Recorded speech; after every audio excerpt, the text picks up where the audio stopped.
Now, the question mark with Clowney has been his health, and Jadeveon says he is as good as he's been in a few years. For one, I know I stopped playing last season because of a meniscus. So I'm glad I did when I did stop. It didn't get worse. And I went into getting surgery. So, but I feel great now. I'm looking forward to this season to prove the guys that I'm back healthy and I still can dominate in this league. So that's what I'm here to prove this year. The funny part thing I tell people about my career, started off slow because I got hurt my first game of my career with a microfracture. Probably the worst injury you can have in this game.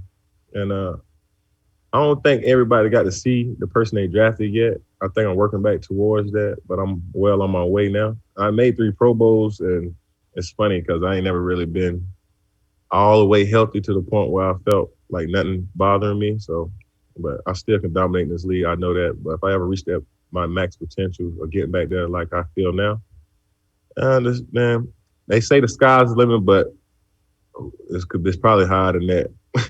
And they got footprints on the moon, on. Well, that's what we trying to reach. So, I just want to stay getting healthy. And if I play 16 games, I think we'll be able to see. Jadeveon Clowney talking about being healthy. Let's bring Jake Burns from the Orange and Brown Report back in. Jake, you have done a lot of film study. It was shortly after that he mentioned he thinks he has Defensive Player of the Year potential. What have you seen when you've looked at the tape of Jadeveon?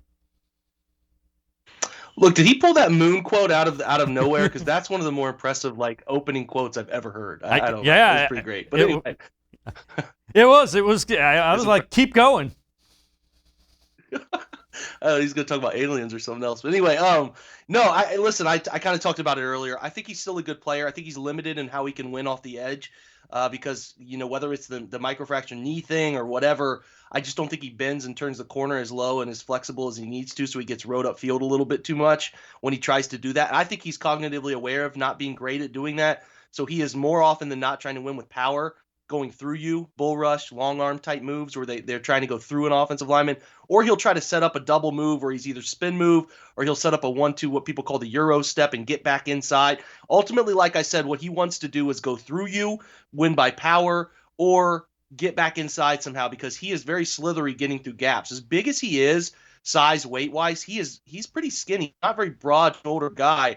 So he has made a nice course of his career has been made by getting skinny and getting through gaps. So I think that benefits him on the edge. And like I said earlier, inside, he has really strong hands and he's very potent at the point of attack. He does a nice push-pull move where and I wrote about this over at the OBR, you can see the video of it, he will push, pull, and sling down offensive linemen, which is really effective move because, when you're going through an offensive lineman, he's going to brace backwards. And then if you try to then sling him forward, it's going to pull him down to the ground quickly. It's a pretty abrasive move, and he uses it effectively. But like I said, he's got the swim move. He can get through. He club rips.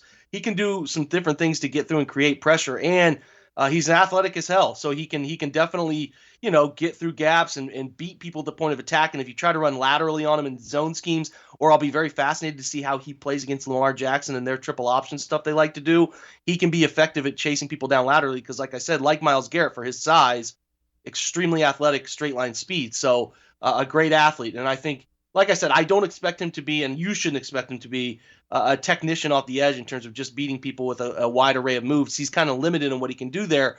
But what he gets right, and if he can play with power again, like he's talking about being healthier there, and he can go through you or he can beat you inside, you'll see those pressure numbers that we've seen from 2016 to 2019, the numbers that are among the best in the NFL. And I still thought, even though he didn't produce a sack last year, he was getting after the quarterback. There's no position like defensive end or pass rusher in general, where so much of what people think of you is predicated on getting sacks. And when you're talking about getting sacks, there's so many elements that have to come together just to give you the opportunity to get a sack. And then you could get there and a quarterback throws it away a split second earlier. A quarterback's throwing it, you hit their arm and it's an incomplete pass.